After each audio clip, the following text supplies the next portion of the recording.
Welcome back to the Business Book Club. Today, we're taking a deep dive into a book that honestly promises to reshape how we think about productivity, especially, in this always-on world we live in.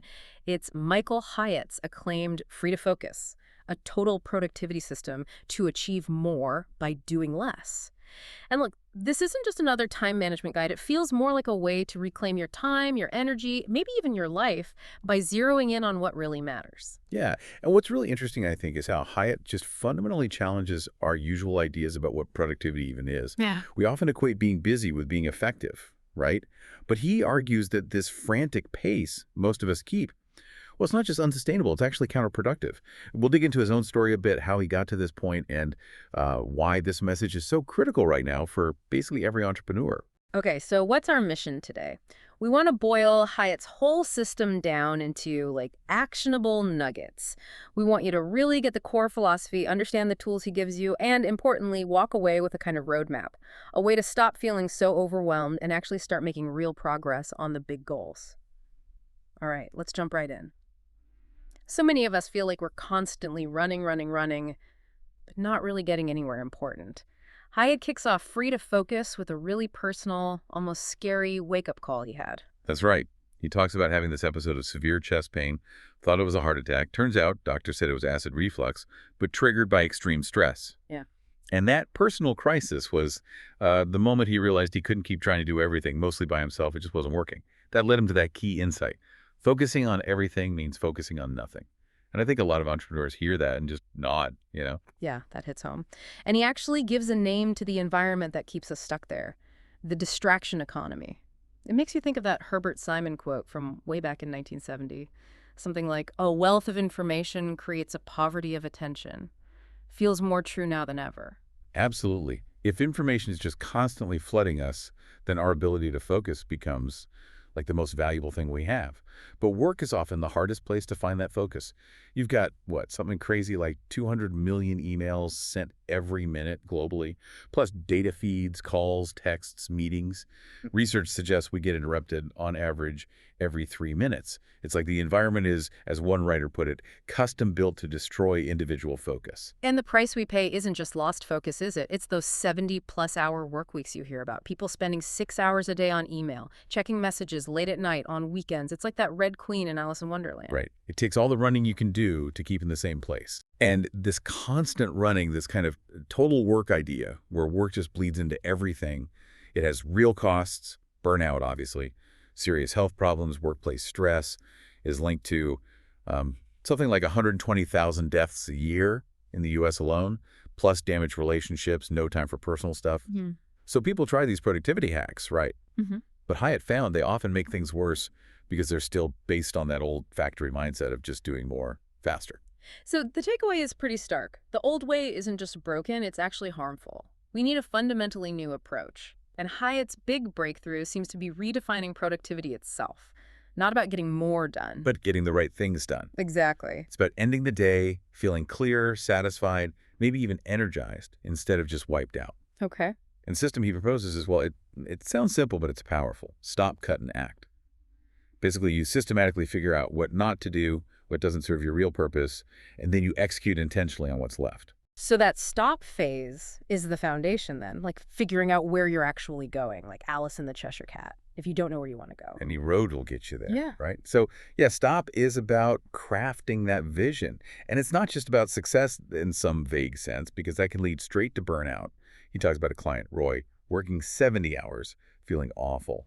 And it's not just efficiency either, which is just speed. It's about finding real freedom. He breaks freedom down. First, freedom to focus, really concentrate without distractions. Second, freedom to be present, being fully there with family, friends, not thinking about work. He mentions dinner with his wife, Gail, being fully present. Third, freedom to be spontaneous, having enough slack in your schedule for unexpected joy, like dropping work when the kids come home. And fourth, this was great, freedom to do nothing, la dolce far niente. The sweetness of doing nothing. Yeah, letting your brain rest, process things. Maybe you have those breakthrough ideas, like Bill Gates playing tennis or Churchill painting. It's not laziness, it's strategic rest. That actually sounds like a competitive edge, not a luxury. So the vision helps you identify what to cut, things you don't like, aren't good at, or aren't really important. Okay, vision set. Okay. Then comes the cut phase. This is where we clear the decks, right? And it starts with his freedom compass. Yeah, the Freedom Compass is, I think, incredibly useful for entrepreneurs. It helps you map out all your tasks based on two things: your passion for them and your proficiency at them. It creates 4 zones. Drudgery zone: low passion, low proficiency. Hyatt's example was expense reports, stuff you hate and aren't good at. These are first on the chopping block. Get rid of those fast. Exactly. Then the disinterest zone: high proficiency, but low passion. Hyatt mentioned his finance work as CEO. You can do it well, but it just drains you. Then, the tricky one, the distraction zone: high passion, low proficiency. Hyatt's example was web design. He enjoyed it but wasn't great at it, so he sucked time away From from it. where he could make a real impact. Precisely. Which leads to the goal, the desire zone: high passion, high proficiency, your sweet spot, where you're energized and most effective. He also mentions a development zone, things you're working on building passion or skill for. But the main idea is using these zones to filter what you should be doing. That distraction zone, that's a sneaky one. Things you enjoy but aren't good at. It really forces some honesty. And he also says we need to tackle limiting beliefs to get to the desire zone, right? Like, I don't have time, or I'm not disciplined. Yeah, he flips those. Reminds us we all have 168 hours.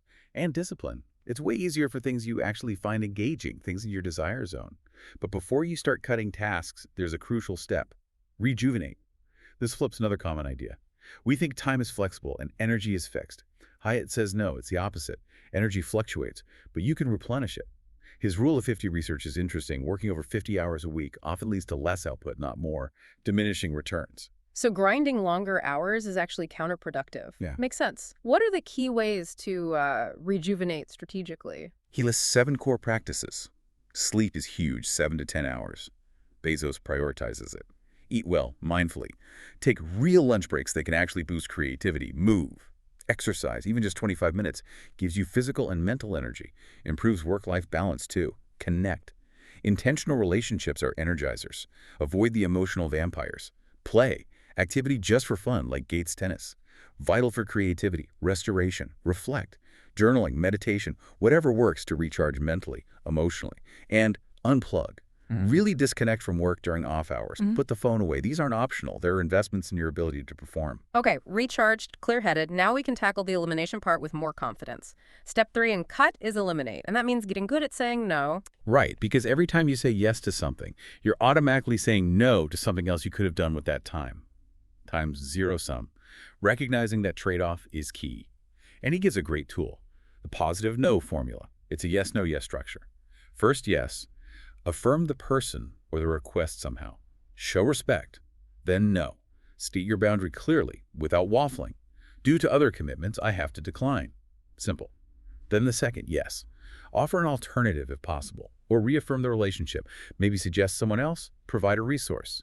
He used this for book proposal requests, saved tons of time, and maintained goodwill. So it's not about being harsh, it's about being intentional. Like pruning a plant, cutting away the stuff that doesn't belong, the drudgery, disinterest, distraction stuff, so the main plant can thrive. Exactly. Then, after eliminating, comes automate. The idea here is simple. Solve a problem once and put the solution on autopilot. Free up that mental energy. Okay, this feels super relevant for entrepreneurs looking to scale. What kinds of automation are we talking about? Is it all tech? Not at all. And that's the beauty of it. It's about workflow design. He covers 4 types. Self-automation. This is about routines and rituals. Morning routines, evening routines, workday startup, shutdown. Removes decision fatigue. Think Daily Rituals by Mason Curry. Creative people thrive on routine. Template automation. Reusable responses. Email templates are a classic example. Hyatt has dozens, his team over 100. Process automation, documenting workflows. Like IKEA instructions, anyone can follow the steps perfectly. Good for repeatable tasks. Tech automation. Now we get to software. Email filters like SaneBox, macro tools like Keyboard Maestro, text expanders like Text Expander, where typing a short code pops in a whole paragraph. The point is, anytime you think, ugh, this again, or there must be an easier way, automation in one of these forms is often the answer. Love that. Solve it once. Okay, last step in the cut phase, delegate. This is the big one for a lot of people, isn't it? Finding someone else to do things. It really is, especially for high achievers, founders. It feels like losing control. But Hyatt positions it as the ultimate solution to time famine. You're literally buying back your time. And the key insight is that your drudgery zone task might actually be someone else's desire zone. That creates a win-win. His client Matt found delegating accounting not only freed him up, but the results got better because the person doing it loved it. That win-win perspective helps, but how do you actually do it without just dumping tasks? His levels of delegation seem key here. Totally. First, he suggests using the delegation hierarchy. Start by delegating tasks from your drudgery zone, then disinterest, etc. Logical. But the 5 levels of delegation framework is brilliant for actually managing the process and building trust. Level 1, do exactly what I say. Micromanagement, basically, but needed for new things. Level 2, research and report. They gather info, you decide. Level 3, recommend a decision. They do the legwork, propose a solution with pros-cons, you approve. Builds their thinking. Level 4, decide, act, then report. They make the call, do it, and just let you know. Big jump in trust. Level 5, decide and act. No report needed. Full autonomy, you're out of it. This lets you gradually empower people, develop their skills, and systematically reclaim huge chunks of your own time and mental energy. It's transformative. Okay, so we've done the stop, got the vision, we've done the cut, eliminated, automated, delegated. Right. Now finally the act phase, where the rubber meets the road. Exactly. And the first step in ACT is consolidate. Plan your ideal week. This tackles that multitasking myth head-on. Hyatt explains multitasking creates attention residue. Bits of your focus stay stuck on the last task, making you slower and less effective on the new one, the fix. Consolidate similar tasks. Focus deeply on one type of work at a time. He calls it mega batching. And he uses that really helpful stage metaphor, front stage, backstage, off stage. Yeah, it clarifies where your energy should go. Front stage. Your main job, the core deliverables, the stuff you're paid for. Your desire zone work usually fits here. Sales calls for salesperson. Writing for a writer. Backstage, the support work that enables the front stage. Prep, planning, admin, learning, research for that lawyer's case. Important, but different energy. Offstage, crucially, time you are not working. Family, friends, hobbies, rest. Non-negotiable for sustainability. So planning your ideal week means literally mapping this out. Budgeting your 168 hours on paper first, scheduling blocks for front, back, and offstage, Emmy theme days, and definitely scheduling rejuvenation. Remember Henry Ford, 5-day week led to more productivity, structure, and rest work. Really brings intention to the calendar, not just reacting. Okay, next step in ACT. Designate. Prioritize your tasks using the weekly preview. The weekly preview. Honestly, if people did only one thing from the book, this might be it. It's maybe 30 minutes max. Do it Friday afternoon, Sunday night, Monday morning, whatever works. It puts you back in control. 6 steps. 1. List biggest wins from last week. Builds momentum. 2. Review prior week. What worked, what didn't. Adjust. 3. Process inputs. Clear your inboxes, decide what to do with new stuff. Eliminate, schedule, prioritize, defer. 4. Review upcoming week. Look at goals, projects, meetings, deadlines. Get the lay of the land. 5. Designate weekly big 3. The 3 most critical outcomes for this week. High leverage stuff, maybe use the Eisenhower matrix. Urgent, important, I'll choose. 6. Plan rejuvenation. Schedule it. Sleep, food, movement, connection, play, reflection, unplugging. Make them appointments. And that weekly big 3 naturally leads to the daily big 3, doesn't it? Focusing on just 3 key things each day seems almost too simple but powerful. It's incredibly powerful because of the Pareto principle 80-20 rule. 80% of your results likely come from 20% of your efforts. If you nail just 3 high-leverage tasks every single workday, the cumulative effect is enormous. Hyatt's client Stephen cut his hours in half, grew his business, had more family time, and felt peaceful at work. Think, 3 important task times, say, 235 workdays. That's over 700 significant accomplishments in a year. That's real progress. Wow. Okay. Final step. Activate. Beat interruptions and distractions. This is about protecting that focus in the moment-to-moment reality of the workday. Yeah, tackling the 2 focus killers. Interruptions are external, the phone ringing, email pinging, someone dropping by. Yeah. Distractions are internal, your own mind drifting off to check social media or the news. For interruptions, he suggests, limit instant communication. Choose email over Slack sometimes. Let people know when you'll be offline. Use autoresponders. Manage expectations. Set boundaries proactively. Publish office hours for calls. Explain to your team why you need blocks of deep work time. It benefits everyone. Makes sense. And for the internal distractions, the mind wandering. That's often harder. He highlights, recognize downhill work. You know when you hit a tough spot on a project, uphill work, and suddenly feel the urge to check email? Downhill work. That easy task gives a little dopamine hit, but it wrecks your focus and trains your brain for distraction. Use focus tactics. Technology to fight technology apps like freedom to block websites. Find the right music instrumental like Baroque or soundtracks often works. Control your environment, change scenery, tidy up, and build frustration tolerance. Notice that urge to switch tasks when things get hard, and just don't. Sit with it. Build that focus muscle. Okay, wow. This deep dive into free to focus really does lay out a complete system, from stopping to get clear on your vision, So systematically cutting the clutter using elimination, automation, delegation. and finally acting with intention by consolidating time, setting those big three priorities, and actively fighting off distractions. Yeah, the lessons for entrepreneurs are super practical. First, define your vision. Know your why. What does freedom and success look like for you? Not just efficiency. Second, use that freedom compass. Be honest about passion and proficiency. Decide what to cut. Third, prioritize rejuvenation. Seriously. Sleep, exercise, unplugging their performance enhancers, not time off. Fourth, get good at the positive no. Protect your boundaries gracefully. Fifth, automate and delegate like crazy.